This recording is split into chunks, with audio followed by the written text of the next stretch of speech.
Hello दोस्तों, good morning. देवभूमि education Uttarakhand में आप सभी का स्वागत है। उत्तराखंड एग्जाम से जुड़ी अपडेट और करंट अफेयर के साथ वीडियो की शुरुआत करते हैं। पहली अपडेट है, आंदोलनकारी आरक्षण बिल अटका लटका और फिर भटका। सरकारी नौकरियों में 10% क्षैतिज आरक्षण विधेयक पर चर्चा के लिए प्रवर समिति का 1 महीने और समय मांगे जाने से राज्य आंदोलनकारियों में भारी नाराजगी है। उन्हें अंदेशा है कि समिति का कार्यकाल बार बार बढ़ाकर विधेयक को ठंडे बस्ते में न डाल दिया जाए।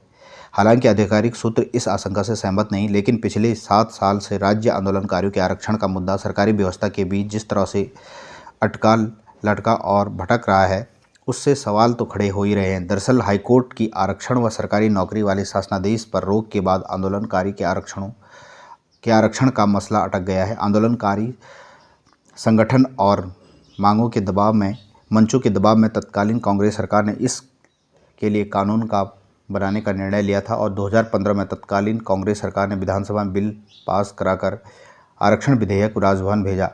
तब यह उम्मीद जगी थी कि राज्य आंदोलनकारी और उसके आश्रितों की मुराद पूरी होगी, मगर बिल राजभवन में जाकर लटक गया, फिर पूरे 7 साल बिना मंजूरी लौट गया। सीएम धामी के अनुरोध पर राज्यपाल ने संदेश के साथ विधेयक लौटा दिया। संवैधानिक रूप से राजभवन बिल के प्रावधानों से सहमत नहीं था। धामी सरकार ने नए सिरे से क्षैतिज आरक्षण पिछले दिनों विधानसभा में पेश किया, लेकिन विधानसभा सदस्यों की आपत्ति के लिए इसे प्रवर समिति को भेज दिया। प्रवर समिति 15 दिन की तय समय सीमा में बिल संसद में पेश नहीं कर पाई और 30 दिन का और समय लिया। तो यहाँ पे प्रवर समिति का विधेयक के लिए 1 माह का समय और बढ़ा दिया गया है और फिर ये बिल अभी पेंडिंग में है। 15 दिन में सिर्फ 1 बैठक कर पाई समिति और 30 दिन का समय मांगने पर उठ रहे हैं सवाल। नेक्स्ट अपडेट है, आज उत्तराखंड में 97 केंद्रों पर होगी। केंद्रों में 48,584 अभ्यर्थी देंगे यूटेट परीक्षा। उत्तराखंड में अध्यापक पात्रता परीक्षा यूटेट आज शुक्रवार को होगी। राज्य के 29 शहरों के 97 केंद्रों में 48,584 अभ्यर्थी यह परीक्षा देंगे। प्राथमिक स्कूल में शिक्षक बनने के लिए यूटेट प्रथम व जूनियर हाई स्कूल के लिए यूटेट द्वितीय की परीक्षा उत्तीर्ण करना आवश्यक है। यूटेट का आयोजन उत्तराखंड विद्यालय शिक्षा रामनगर करा रहा है। 29 सितंबर को यूटेट प्रथम में 24,418 और यूटेट द्वितीय में 24,166 परीक्षार्थी पंजीकृत हैं। नेक्स्ट अपडेट है, हिमालय का तापमान 21वीं सदी से दुगनी गति से बढ़ रहा है। भारतीय उष्णदेशीय मौसम विज्ञान संस्थान की रिपोर्ट में यह खुलासा हुआ है। हिमालय पर निचले इलाकों की तुलना में उच्च क्षेत्र का पारा ज़्यादा तेज़ी से ऊपर चढ़ रहा है। हिमालय का तापमान तेज़ी से बढ़ रहा है। 21वीं सदी में इसके गर्म होने की रफ्तार दोगुनी हो गई है। निचले इलाकों की तुलना में उच्च हिमालयी क्षेत्र ज़्यादा तेज़ी से गर्म हो रहे हैं। भारतीय उष्णदेशीय मौसम विज्ञान संस्थान की रिपोर्ट बताती है कि यही स्थिति रही तो इस सदी के समाप्त होने तक हिमालय के तापमान में 2.6 से 4.6 डिग्री सेल्सियस की वृद्धि हो सकती है। इससे बड़ी संख्या में ग्लेशियर नदियों के प्रवाहित होने का खतरा बढ़ जाएगा। पुणे स्थित संस्थान ने हिमालय के विभिन्न क्षेत्रों में चल रहे वैज्ञानिक अध्ययनों से मिले आंकड़ों का विश्लेषण किया। तो यहाँ पे जो भारतीय उष्णदेशीय मौसम विज्ञान संस्थान है, ये पुणे महाराष्ट्र में है और इनकी रिपोर्ट के आधार पर यहाँ पे हिमालय का तापमान 21वीं सदी में दुगनी गति से बढ़ रहा है। 2.6 से 4.6 सेल्सियस डिग्री की वृद्धि इसमें हो सकती है। विश्लेषण किया गया कि 100 से ज़्यादा वर्षों के आंकड़ों के अध्ययन से पता चला कि हिमालय का तापमान 20वीं सदी की शुरुआत में धीरे धीरे बढ़ने लगा। बीच के कुछ वर्षों में हालत सुधरी भी, लेकिन 1970 के बाद स्थिति बिगड़ गई और इसमें काबू नहीं हो पाई। 21वीं सदी शुरू होने के साथ ही विकराल हो गई। 20वीं सदी के किसी भी एक दशक में औसत तापमान 16 डिग्री सेल्सियस तक बढ़ा। 21वीं सदी की शुरुआत के दशकों में 0.32 डिग्री सेल्सियस पहुंच गई। 1970 के बाद सबसे तेज़ गिरावट इसमें आई है। तो ये इम्पॉर्टेंट रिपोर्ट है एग्ज़ाम की दृष्टि से। हिमालय का औसत तापमान 1901 से 1940 तक धीरे धीरे बढ़ा। वर्ष 1940 से 70 के बीच तापमान में गिरावट देखने को मिली और 70 के बाद तापमान काफ़ी तेज़ी से बढ़ने लगा। बीच के 30 सालों में तापमान गिरने की वजह रही, इस पर भी अध्ययन किया जा रहा है। हिमालय का तापमान बढ़ रहा है, ग्लेशियरों को बुरी तरह से प्रभावित कर रहा है। तापमान बढ़ने और शीतकाल में बर्फबारी कम होने से हिमालय के ग्लेशियर पिघल रहे हैं। 40 वर्षों में हिमालय के ग्लेशियरों में 13% की कमी देखी गई है। पूर्वी हिमालय के ग्लेशियरों में सबसे अधिक नुकसान देखने को मिला है। 4000 मीटर से ऊपर तीव्रता से बढ़ रहा है तापमान। 4000 मीटर से अधिक की ऊंचाई पर हिमालय का तापमान तेज़ी से बढ़ रहा है और 10 वर्षों में इन स्थानों पर 0.5 डिग्री सेल्सियस की वृद्धि देखी गई। वैज्ञानिकों का अनुमान है कि भविष्य के तापमान बढ़ने की रफ्तार और बढ़ेगी। माना जा रहा है कि 21वीं सदी के अंत तक तापमान 2.6 से 4.6 डिग्री सेल्सियस की वृद्धि हो सकती है, जो एक चिंता का विषय है। इससे पेड़ पौधे और लोगों के स्वास्थ्य पर बुरा असर पड़ रहा है। नेक्स्ट अपडेट है बचपन बचाओ आंदोलन और उत्तराखंड सरकार ने तैयार की बाल विवाह रोकने की कार्य योजना। नोबेल शांति पुरस्कार से सम्मानित कैलाश सत्यार्थी द्वारा स्थापित संगठन बचपन बचाओ आंदोलन BBA ने बाल विवाह मुक्त भारत अभियान के तहत स्वयंसेवी संस्थाओं को लामबंद कर इस मुहिम से जोड़ने के लिए उत्तराखंड सरकार के गृह विभाग के साथ मिलकर देहरादून के IRTD ऑडिटोरियम सर्वे चौक में एक सम्मेलन का आयोजन किया। इस सम्मेलन में उत्तराखंड सरकार के विभिन्न महकमों के साथ 2030 तक देश से बाल विवाह पूरी तरह खत्म के लक्ष्य को हासिल करने के लिए गहन विचार विमर्श किया गया। नोबेल शांति पुरस्कार विजेता कैलाश सत्यार्थी द्वारा पिछले साल बाल विवाह मुक्त भारत अभियान के ऐलान के बाद BBA देश के सभी राज्यों में इस तरह के सम्मेलनों का आयोजन कर रहा है, जिसके तहत उत्तराखंड में भी आयोजन किया गया। सम्मेलन में सभी हितधारकों ने विचारों का आदान प्रदान किया और उत्तराखंड को बाल विवाह मुक्त बनाने के उपायों की रूपरेखा तैयार की।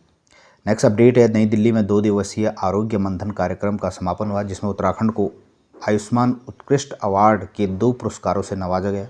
केंद्रीय स्वास्थ्य मंत्री मनसुख मांडविया ने प्रदान किए। राज्य के स्वास्थ्य सचिव डॉक्टर राजेश कुमार को आयुष्मान उत्कृष्ट अवार्ड। केंद्र की मोदी सरकार ने आयुष्मान क्लेम सेटलमेंट और डेली क्विक ऑडिट सिस्टम के सफल क्रियान्वयन में उत्तराखंड को राष्ट्रीय पुरस्कार से नवाजा। केंद्रीय स्वास्थ्य मंत्री मनसुख मांडविया से स्वास्थ्य सचिव राजेश कुमार ने पुरस्कार ग्रहण किया। तो आप यहाँ पे देख सकते हैं केंद्रीय स्वास्थ्य मंत्री मनसुख मांडविया द्वारा सचिव स्वास्थ्य राजेश कुमार को अवार्ड देकर नवाजा गया। नेक्स्ट करंट अफेयर की न्यूज़ है उत्तराखंड की। पर्यटन मंत्री ने किया देश के पहले कार्टोग्राफी संग्रहालय का लोकार्पण। 27 सितंबर को विश्व पर्यटन दिवस पर कैबिनेट मंत्री सतपाल महाराज ने जॉर्ज एवरेस्ट में देश के पहले कार्टोग्राफी संग्रहालय का लोकार्पण किया। और विश्व पर्यटन दिवस पर आयोजित समारोह में कैबिनेट मंत्री ने गिनाई प्रदेश की उपलब्धियां। मसूरी के पार्क स्ट्रीट हाथीपांव स्थित जॉर्ज एवरेस्ट हाउस में स्थापित देश के पहले कार्टोग्राफी संग्रहालय का लोकार्पण सतपाल महाराज द्वारा किया गया। पर्यटन मंत्रालय ने विश्व पर्यटन दिवस पर उत्तराखंड के पिथौरागढ़ के सरमोली गांव को भी बेस्ट पर्यटन गांव के रूप में पुरस्कृत किया। अब यहाँ पे देख सकते हैं दिल्ली की में सर्वश्रेष्ठ पर्यटन गांव का पुरस्कार के साथ मल्लिका जिले के सरमोली गांव को देश का सर्वश्रेष्ठ पर्यटन गांव घोषित किया गया। यहाँ पे दिल्ली में आयोजित कार्यक्रम में सरमोली गांव की मल्लिका वर्दी ने दिल्ली में पुरस्कार दिया गया। तो ये इंपॉर्टेंट करंट अफेयर की न्यूज़ है। मल्लिका वर्दी ने यहाँ पे अवार्ड प्राप्त किया। गांव को पुरस्कार मिलने से जिले भर में खुशी की लहर है। इस दौरान मल्लिका वर्दी ने कहा कि मुनस्यारी क्षेत्र में नैतिक और सतत पर्यटन को बढ़ावा देने के लिए कई वर्षों से कई लोगों ने काम किया है। नेतृत्व असाधारण रहा और समुदाय ने राष्ट्रीय और अंतर्राष्ट्रीय मान्यता प्राप्त करने के लिए बहुत कड़ी मेहनत की, इसलिए मिला सरमोली को राष्ट्रीय पुरस्कार। 2004 में मल्लिका वर्दी के मार्गदर्शन में सामुदायिक आधारित होम स्टे प्राकृतिक कार्यक्रम शुरू किया गया। मल्लिका वर्दी 2 बार 2004 से 2010, 2017 से 2022 तक वन पंचायत की सरपंच रही। तो यहाँ पे जो मल्लिका वर्दी हैं ये वन पंचायत सरपंच है। इनको यहाँ पे सरमोली गांव को बेस्ट पर्यटन के लिए अवार्ड से नवाजा गया। वन पंचायत की सरपंच उनके नेतृत्व में प्रकृति पर्यटन को बढ़ावा देने और जंगल जल संरक्षण के प्रयासों को बढ़ाने के प्रयास का कार्य किया गया। नेक्स्ट अपडेट है हर ब्लॉक में बनेगा संस्कृत गांव। डॉक्टर धन सिंह रावत। सरस्वती शिशु विद्या मंदिर सरकोट में हुई ब्लॉक संस्कृत छात्र प्रतियोगिता में बोले शिक्षा मंत्री। उत्तराखंड संस्कृत अकादमी की ओर से आयोजित 2 दिवसीय ब्लॉक स्तरीय संस्कृत छात्र प्रतियोगिता सरस्वती शिशु मंदिर में शुरू हुई। इस दौरान डॉक्टर धन सिंह रावत ने कहा कि हर ब्लॉक में बनेगा संस्कृत गांव। नेशनल करंट अफेयर की न्यूज़ है। हरित क्रांति के जनक स्वामीनाथन नहीं रहे। देश में हरित क्रांति के जनक मनकोम्बु सवाशिवन MS स्वामीनाथन का 98 वर्ष की उम्र में बृहस्पतिवार को चेन्नई में निधन हो गया। उन्नत आनुवांशिक बीजों के जरिए गेहूं और धान का उत्पादन बढ़ाकर देश की भूखमरी की भयावह हालत से बाहर निकालने का श्रेय डॉक्टर स्वामीनाथन को जाता है। उन्हें यह काम तब करके दिखाया जब 1960 के दशक में भारत अनाज के लिए दुनिया के सामने हाथ फैलाने को मजबूर था। यहाँ तक कि 1965 में तत्कालीन PM लाल बहादुर शास्त्री को देशवासियों से अनुरोध करना कि एक समय का खाना छोड़ दें। स्वामीनाथन 1961 से 1972 के दौरान भारतीय कृषि अनुसंधान परिषद के निदेशक भी रहे। तो उन्होंने भारत सरकार के कृषि अनुसंधान व शिक्षा विभाग के सचिव का पद भी संभाला। 1979-80 में कृषि मंत्रालय के प्रधान सचिव रहे। डॉक्टर स्वामीनाथन को डॉक्टरेट की 84 मानद उपाधियाँ मिली। इसमें से 25 अंतर्राष्ट्रीय संस्थानों ने दी थी। स्वामीनाथन नवाचार के पावर हाउस थे। वह कई पीढ़ियों को प्रेरित करते थे। तो फ्रेंड्स, ये थी नेशनल न्यूज़। हरित क्रांति के जो जन्मदाता हैं MS स्वामीनाथन का निधन हो चुका है और इनका जो फुल फॉर्म है MS का फुल फॉर्म है मनकोम्बु सवाशिवन स्वामीनाथन, इनके पूरा नाम है। अभिनेत्री वहीदा रहमान को इस साल का दादा साहेब फाल्के पुरस्कार मिला। 53वां अवार्ड इनको लाइफ टाइम अचीवमेंट अवार्ड से नवाजा गया। और नेक्स्ट न्यूज़ है, नेपाल T20 अंतर्राष्ट्रीय क्रिकेट में 300 से ज़्यादा रन बनाने वाली पहली टीम बन गई है। नेपाल ने बुधवार को क्रिकेट स्पर्धा में T20 अंतर्राष्ट्रीय फॉर्मेट में रिकॉर्डों की झड़ी लगा दी। टीम ने मंगोलिया के खिलाफ 3 विकेट पर 314 का विशाल स्कोर खड़ा किया और वह T20 में 300 रन बनाने वाली पहली टीम बन गए। मंगोलिया को 13.1 ओवर में 41 रन पर ढेर किया और 273 रन से बड़ी जीत दर्ज की। कुशाल का सबसे बड़ा तेज शतक। कुशाल मल्ला ने 34 गेंदों में T20 अंतर्राष्ट्रीय क्रिकेट का सबसे तेज शतक जड़ा। उन्होंने डेविड मिलर और रोहित शर्मा के संयुक्त रूप से पिछले विश्व रिकॉर्डों को तोड़ा, जिन्होंने 2017 में 35 गेंदों में शतक बनाया था और 12 छक्के। कुशाल ने 12 छक्के और 8 चौकों के से नाबाद 137 रन की पारी खेली। तो फ्रेंड्स, 2 इम्पॉर्टेंट करंट अफेयर की न्यूज़ है। यहाँ पे सबसे तेज़ शतक कुशाल मल्ला द्वारा बनाया गया और सबसे बड़ा स्कोर नेपाल द्वारा ये मंगोलिया टीम के खिलाफ बनाया गया। दीपेंद्र का सबसे तेज़ अर्धशतक। दीपेंद्र सिंह एरी ने 9 गेंदों में अर्धशतक बनाकर युवराज सिंह का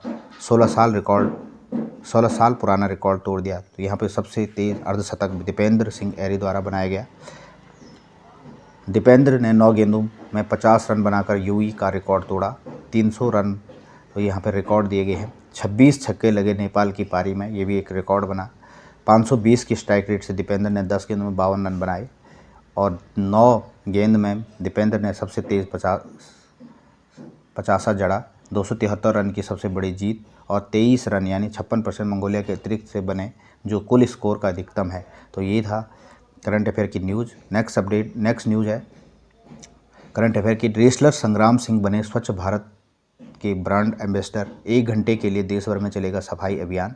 प्रधानमंत्री मोदी के अब तक के सबसे बड़े सामाजिक अभियानों में शामिल स्वच्छ भारत अभियान में इस वर्ष अंतर्राष्ट्रीय पहलवान एक्टर संग्राम सिंह को ब्रांड एम्बेसडर बनाया गया। महात्मा गांधी की जयंती के अवसर पर एक दिन पहले रविवार को सुबह 10 बजे देश भर में लोग 1 घंटे के लिए कूड़े की सफाई के लिए अभियान करेंगे। स्वास्थ्य भारत मिशन 0.2 की शुरुआत 2021 में हुई थी और 2 अक्टूबर 2014 में स्वच्छ भारत मिशन की शुरुआत हुई थी। तो ये इम्पॉर्टेंट करंट अफेयर की न्यूज़ है। रेसलर संग्राम सिंह बने स्वच्छ भारत अभियान के ब्रांड एम्बेसडर। और आज की प्रैक्टिस क्वेश्चन है GS के चित्रकला की पट्टचित्र शैली निम्नलिखित में से किस राज्य की सबसे पुरानी और लोकप्रिय कला है? Pattachitra style of painting is the oldest and popular art of the which of the following state. तो इसका राइट आंसर आपको हो जाएगा उड़ीसा की ये पट्टचित्र शैली है। बेरिंग जल डमरू किसे जोड़ता है? What does Bering Strait connect? ये अटलांटिक महासागर और हडसन की खाड़ी और अटलांटिक महासागर को बेरिंग जल डमरू जोड़ता है। सॉरी फ्रेंड, आर्कटिक महासागर और प्रशांत महासागर, आर्कटिक महासागर और प्रशांत महासागर को ओशियन बेरिंग जल स्ट्रीट जोड़ती है। ऑप्शन सी इसका राइट आंसर हो जाएगा। कौन सा देश बिम्स्टेक का सदस्य नहीं है? तो यहाँ पे भूटान, यहाँ पे मालदीव बिम्स्टेक का सदस्य नहीं है। भारत, नेपाल, भूटान बिम्स्टेक के सदस्य हैं। और लास्ट क्वेश्चन है, कौन सा राज्य पूर्वोत्तर भारत के 7 सिस्टर राज्यों का सदस्य नहीं है? तो इसमें से सिक्किम 7 सिस्टर में नहीं आता है। तो ये थी आज की करंट अफेयर की वीडियो और कुछ practice question. Thanks for watching video. नमस्कार।